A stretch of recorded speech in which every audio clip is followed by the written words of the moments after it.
You're listening to the Done with Dieting podcast, episode number 6. Hi, I'm Elizabeth Sherman, former corporate high-tech executive turned life and weight loss coach. But it doesn't seem like it was that long ago that I was searching for that perfect diet. You know, the one that would finally be the magic pill to lose the weight that I so desired. Fast forward past tons of failed diets, endless hours of exercise, and painful lessons learned. And although I still have not reached the state of nirvana body love bliss that I truly desire, my relationship with food, exercise, and my body is infinitely better than it was not only when I started this journey, but even as recently as 3 years ago. This journey has allowed me to ditch my scale, stop logging my food and exercise, eat food that wasn't prepared by me, and I can easily maintain my weight, something that I never thought was possible. I created the Done with Dieting podcast to give you simple, easy to do, and sustainable strategies and ideas to help you do the exact same thing without all of the drama that I went through. If you're a woman who's looking to create a better relationship with food, exercise, and her body, get off the diet roller coaster and free up all of that headspace spent on calories, how you look, what you should eat, and beating yourself up for not doing what you think you should be doing, you are in the right place. Let's get started. Hi there, and welcome to the show. So today's podcast episode is going to be a little bit different than the other podcasts that I've been doing. It's going to be a little bit more sciencey or technical in nature, but I think that it's really super important that we talk about this topic, which is calories in versus calories out, because I know that I got stuck in this idea when I was a new dieter. I know so many people that I talk to on a daily basis talk about calories and talk about what calories are in food, how many calories I've burned when I've exercised. And so what I'd like to do in this episode is kind of deconstruct the idea of calories in versus calories out and see how calories in versus calories out can be a little bit misleading, and how there are many more things that go into the weight loss equation than just calorie balance. So I remember when I started my journey to lose weight, I had joined a gym, and part of the gym membership, I had access to their website, which had a food logging tool on it. It was so eye-opening to me because I didn't know anything about food composition. I didn't know anything about proteins or fats or carbohydrates. And so I started logging my food and I learned so much. And I still think today that folks who are beginning to understand what's in their food, it is super important to understand what makes up the food that we eat. I remember being so amazed when I found out that 2 tablespoons of peanut butter was 200 calories. I remember also looking at the calorie counts that were on the exercise machines and realizing how much work I needed to put in order to burn off those 200 calories. And so because I was in this mindset of calories in versus calories out, it really gave me an appreciation for changing my eating habits because I had just started working out and I wanted to make sure that the work that I was doing in the gym, I wasn't counteracting through making poor food choices. And so it totally makes sense that we would naturally come to the conclusion that when I eat, I'm putting calories into my body or using the calories in equation of calories in versus calories out. And when I exercise, I am moving, I'm burning calories, I am taking calories out of my body. And so, of course, we're going to equate eating with exercise. It just is a natural conclusion. But I'm going to suggest that for women over the age of 45, we really need to decouple exercise from calories out. However, I'm also going to introduce today the idea that not all calories are created equal. And so the calories that are in a chicken breast are going to have a different impact on our body than the same number of calories that might be in a brownie. So a few years after I was logging my food on the gym's database, I started questioning well, okay, I know how many calories I'm eating through logging the food, but I didn't really know how many calories I was burning. And so I was really only looking at one half of the calories in versus calories out equation. Since then, we've had just an explosion of fitness trackers. The first one to arrive on the market was called the Body Bug, and I was one of the first people to get one. I loved my Body Bug. In fact, I think I spent something like $500 on it. It was so super expensive. But I loved it. I loved it because for the first time, I could easily look at my day and point out exactly where I went to the grocery store, for example. I could see exactly what I did when I exercised. I could see exactly how many calories I was burning when I was sitting at my desk in front of the computer or when I was sitting on the couch watching television. It was a clear visual representation to me of the idea that movement matters, that when we do something, that something is better than doing nothing. And so for me, those initial days of wearing the Body Bug on a daily basis, it was really motivating for me because I wanted to see those steps. I wanted to see that movement. I wanted to see that graph. And I didn't want to see those short little lines that showed that I was only burning like 1 or less calories per minute or whatever it was. I can't even remember now. And while I was motivated to move more and eat according to the number of calories that my body needed for that activity level, eventually that dropped off. There were days that I just wouldn't log my food because, one, it was confusing. I wasn't sure what I was eating. Maybe I had gone out to dinner, or maybe I'd gone to a party and lost track of the food there, or gone to a friend's house and really wasn't sure what was in a specific meal. And so for those days, then food tracking didn't work too well. We can use these tools to help motivate and keep us accountable, but depending on these tools and the complexity of them, we really can't depend on them to help us lose weight long term. And anyone who has logged their food for long periods of time knows the frustration and angst of being on plan, of going out and exercising on a daily basis and eating the number of calories that they are quote unquote supposed to and not see the scale validate their efforts. So what's really going on here? Well, first, we do know that calories in versus calories out is the foundation of weight maintenance, weight loss, and weight gain.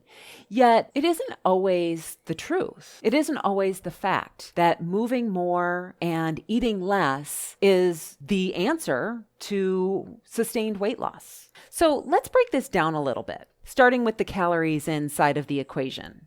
So first, what is a calorie? Simply put, a calorie is a unit of energy. Historically, scientists have defined calories to mean a unit of energy or heat that could come from a variety of sources. As far as nutrition goes, and the discussion of our podcast here, is calories come from food. Calories are in what we call macronutrients. There are 3 different macronutrients, which are fats, proteins, or carbohydrates. When we talk about macronutrients, we're talking about nutrients that we need in macro form. We also have micronutrients. Micronutrients are things like vitamins and minerals that we need in lesser quantities. And micronutrients don't have calories, where fats, proteins, and carbohydrates do have calories. Now, here's the thing. Is each one of us needs a different amount of both macro and micronutrients. And this is one reason why diets don't work for all of us, because each diet prescribes a different level of macronutrients and micronutrients. This is why a one-size-fits-all approach doesn't work for the masses. each of our bodies are completely different in how they function. And for women over the age of 45, this is even more drastically true. Okay, so let's evaluate calories in versus calories out from the standpoint of each of our different health habits. And when I'm talking about health habits, I'm talking about eating, moving, sleep, and stress management. How do each of those play into our metabolism and our ability to lose or gain weight? So let's start with calories out, also known as our total daily energy expenditure. There's actually a nice little acronym for this called TDEE. And so TDEE is made up of a couple different aspects. The biggest part of total daily expenditure is for sure our resting metabolic rate. That takes up anywhere from about 65 to 75% of total calories. And what our BMR or our metabolism is like if we were sitting around in bed or lounging around on the couch all day, how many calories would our body need just to keep us warm, as well as keep our heart beating and our organs moving and thinking? The rough rule of thumb there is probably somewhere around our weight times 10, or if you take your weight and put a 0 on the end. That's the number of calories, give or take, that your body needs just to function on a daily basis. Now, as I said, metabolism only accounts for 65 to 75% of our total daily calories. So what makes up that other 35 to 25%? For everyone, it's different because we all metabolize food differently. We all are more or less active.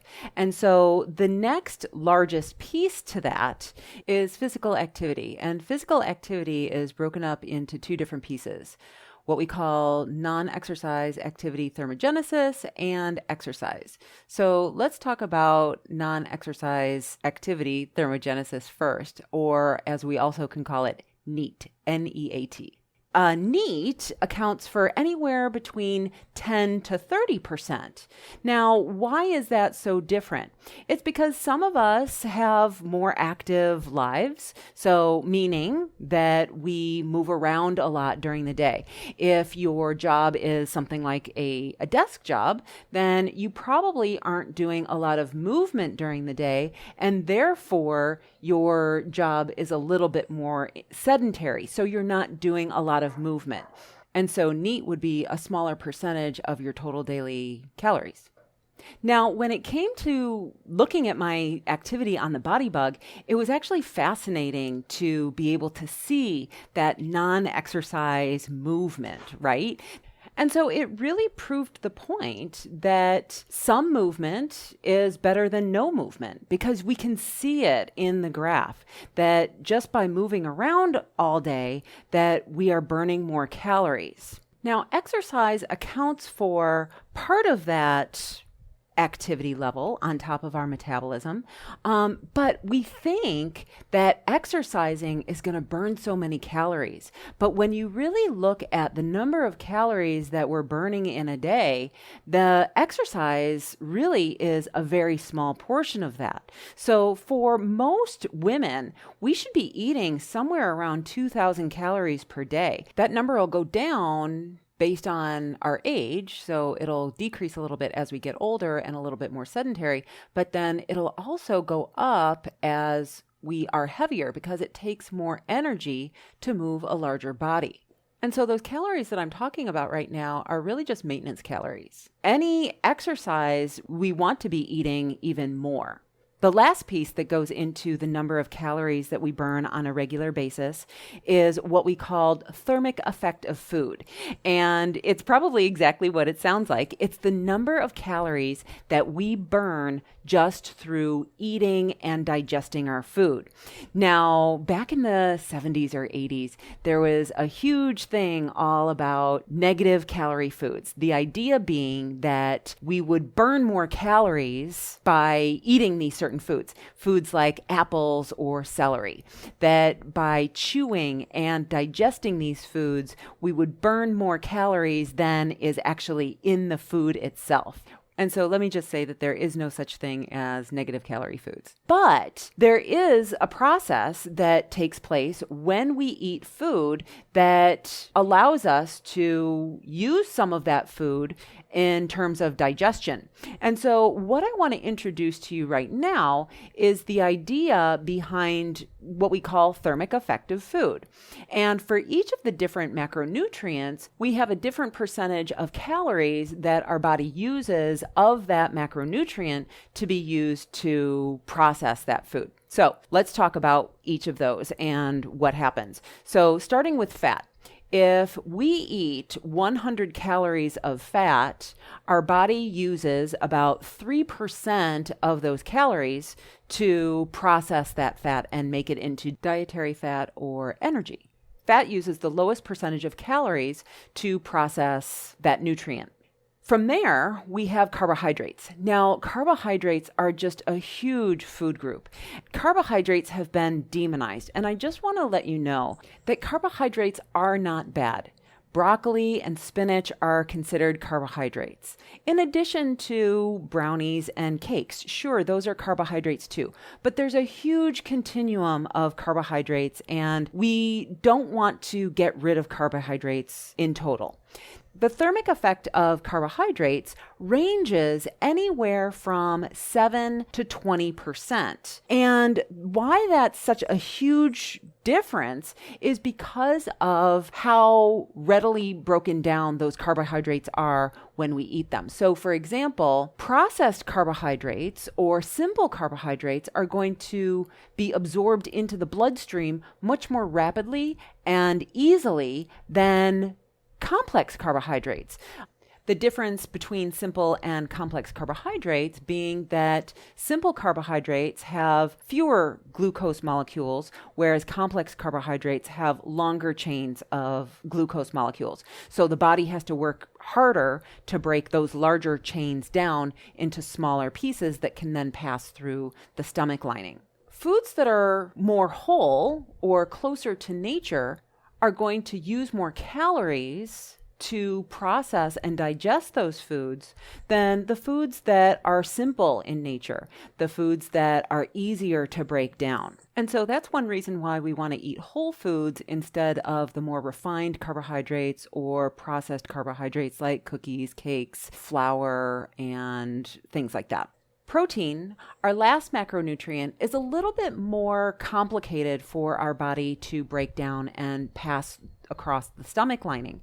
The building blocks of protein are what are called amino acids. And so what has to happen is our body needs to break those amino acids down in order to pass them through the stomach lining. And so protein actually takes somewhere around 30% of the calories. So if I was to eat 100 calories of protein, 30 of those would be used in breaking down the protein into individual amino acids and absorbing those into our system.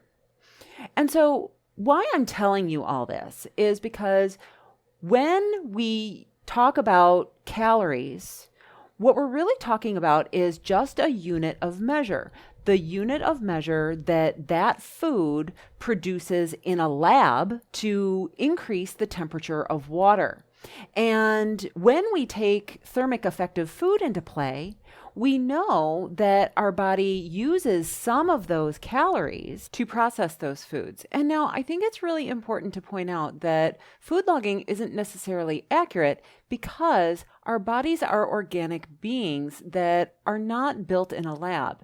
And there's still a lot that we don't know about how the body gains and loses weight. We have a really good idea, but clearly we don't know exactly what is all going on there, because if we did, then weight loss wouldn't be a mystery, and clearly it is. I also want to offer you that food manufacturers can be off on their nutritional labels by somewhere upwards of 20%. And it totally makes sense. Like, think about if you are making cookies, for example. You work out the ingredients and you mix everything together, but at the end of the batch, when you're scraping up those last cookies, they're not going to be as large, or they're not going to have as many chocolate chips as the first ones did.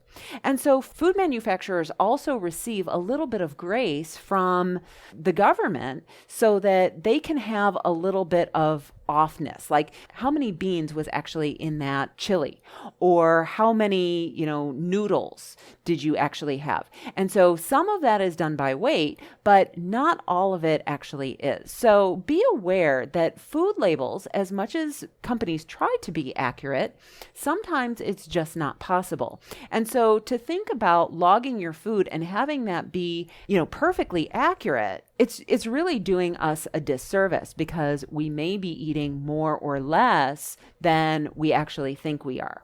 Okay, so that's eating and movement. What about the things that we do that don't have any calories? Things like sleep and stress management.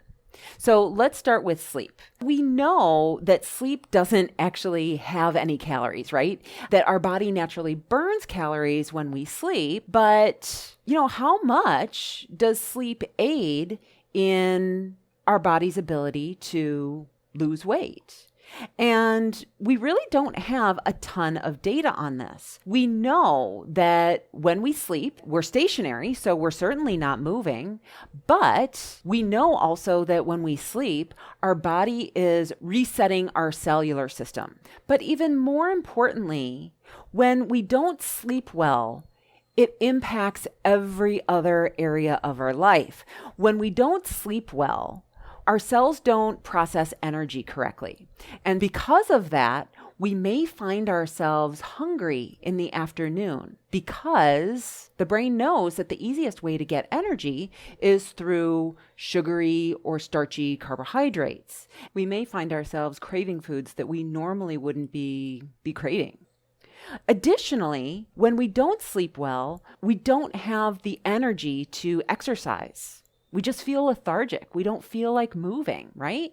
And we're probably a little bit more lethargic during the day, not getting up and not moving as much. We may not even realize it, but knowing that if we don't sleep well, that's going to impact our energy. Also, our mood. We might be more likely to stress eat, for example, because when we don't sleep well, we probably aren't really in a very good mood. When we don't sleep well, we are making poor choices when it probably comes to eating. And although I wouldn't say that sleep is something that we do, we know that not getting enough can certainly get in the way of weight loss. And so the final question is, how does sleep affect our weight? And to be honest, we really don't know.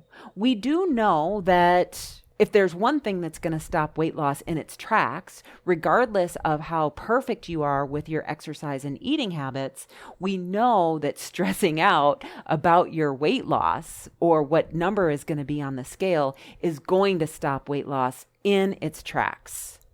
We also know that women over the age of 45 become more sensitive to stress.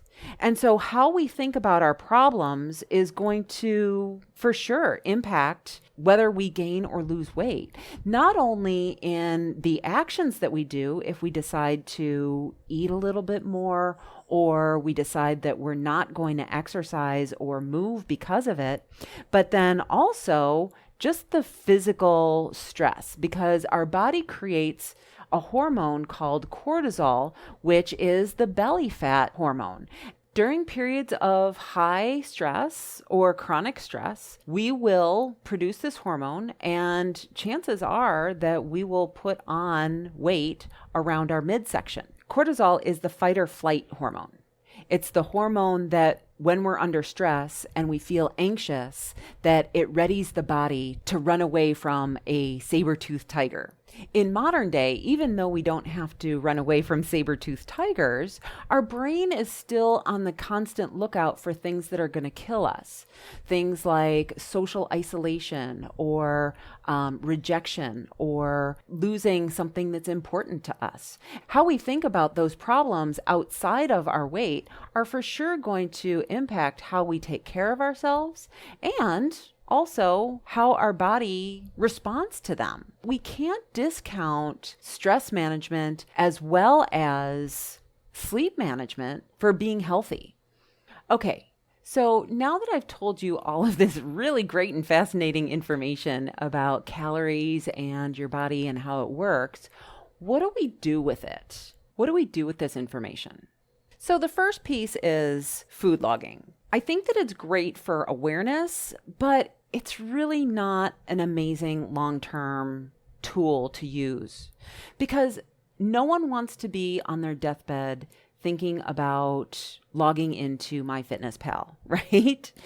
And so for me, I started thinking about what I wanted to be able to do long term and how I wanted to be thinking about food and exercise and my body when I was older, like in 5 or 10 or 15 years. And I knew that I didn't want to be logging my food anymore. It just didn't seem like it was sustainable. I had to start trusting myself around food. And what that means is trusting that I would be able to eat an appropriate amount and not eat the entire box of cookies. And so it started out really small, but eventually I got there. And I got there through starting to get in touch with my hunger signals, and it's by slowly weaning myself off of food logging. And questioning myself when it was time to eat, was I hungry? And then stopping when I was satisfied. Now, the other aspect to calorie balance is the energy out piece, our fitness trackers. Now, I think fitness trackers are great. And in fact, I wear one. And if it keeps you motivated, I think it's fantastic. But be aware that trackers don't necessarily know your metabolism, and it doesn't necessarily know how many calories you're burning through digestion or potentially what your body makeup is, meaning how much muscle you have, how much fat you have, or if you're genetically predetermined to burn sugar or fat. For each one of us, our genetics determines how our metabolisms work in general. So trackers aren't necessarily accurate. And just as a side note here, they, quote unquote, they say that we gain or lose a pound of fat by eating or creating a deficit of 3,500 calories. That's where the whole, we need to create a deficit of 500 calories per day, 7 days a week, equals 3,500 calories. So we don't know that that number is even correct for everyone. It's kind of crazy. So anyway, trackers can definitely motivate us to become more active. And I think that that's, in fact, a fantastic thing. But be aware, though, of the why behind why you're exercising. I know that for myself, there was a period of time when I was absolutely fanatical about exercise. I felt like I needed to do it. And it wasn't because I wanted to. It wasn't that it was bringing great enjoyment in my life. It was just that I was afraid that if I didn't, I would gain the weight that I didn't want to gain. And so at one point, I even had an injury. I had twisted my ankle or something like that. And so I was unable to run or strength train. And quite honestly, I was barely able to walk, but I did it anyway. And I was completely freaked out for fear that I would gain weight because I wasn't able to keep up my normal exercise routine. And so I wouldn't necessarily recommend that to you. I don't recommend that to anyone, that we would work out through an injury. So I want you to start thinking about your attitudes and beliefs around exercise and whether if a friend told you the things that you think to yourself, would you be worried about her? And so the other aspect to consider in relation to exercise is that women over the age of 45 become way more insulin sensitive and also more reactive to stress. And this is an extremely important point. I know that when I was first starting to track my calories, that it started getting really easy to lean into the whole move more, eat less diet advice. I mean, that's what we're told, right? That the way to lose weight is to eat less and move more. But that only works to a certain point. Exercise starts out as a stress management tool. However, it can quickly turn into a source of unnecessary stress. And so I'd like you to think about an upside down bell curve. Not moving our bodies is for sure stressful. We may not think that it is, but our body knows that if it has pent up energy, that it needs to burn that off. And we need to burn off that steam and we will feel better. And maybe we won't feel better while we're doing it. I don't know that any of us actually likes it in the moment, but for sure it feels good afterwards. And while some is good, the concept of more is better doesn't actually apply here. So there's a law of diminishing returns. And at a certain level, which is totally unique to you and your body, the more we exercise, the less good it does. And it can actually become harmful. So as we lean into cutting more and more calories from our diets and become stricter and stricter with our food rules, and at the same time moving more, spending more time on the treadmill at the gym, and then feeling guilty for resting or eating a treat, that creates more and more stress on our bodies. And not only the physical stress of eating less and exercising more, but then the mental stress of feeling like we need to do it in order to lose the weight that we desire. And the urgency that goes along with needing to get that extra weight off fast. All this does is it creates more and more stress. And stress is the last thing that we need when we're trying to lose weight. Stress will stop weight loss in its tracks. And so what this means is that we cannot use the calories in versus calories out approach anymore in order to really maintain or lose our weight. And what I mean by that is that we can no longer overeat foods that we really know that we shouldn't be overeating, and then over-exercise to compensate for those calories that we took in. It just doesn't work for us anymore, because for us, women over the age of 45, exercise becomes a stress. And so the last point I want to make is that we don't want to downplay the importance of managing your stress, which we can do through physical activity and also managing your mind in terms of how you think about your problems. And part of that is making sure that you get enough and good quality sleep at night.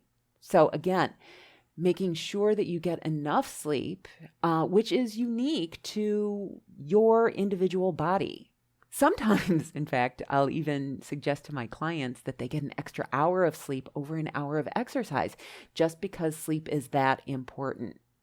But anyway, so that's what I wanted to leave you with today. So remember that food logging is great, trackers are great, but they don't give us the whole picture. The whole picture that includes the quality of food that we're eating and our digestion, how our body is functioning, and our hormonal response to that food, as well as our exercise, our quality of sleep, how we're managing our stress, and then how we think about all of those things. So that's all I have for you today. I hope you have an amazing week, and I will see you next time. Bye-bye. Hey, thanks for listening. If you're done with dieting but still want to create healthy habits that are simple, easy to do, and sustainable, I've got an amazing resource for you. The 8 Basic Habits That Healthy People Do guide and checklist has everything that you need to get started.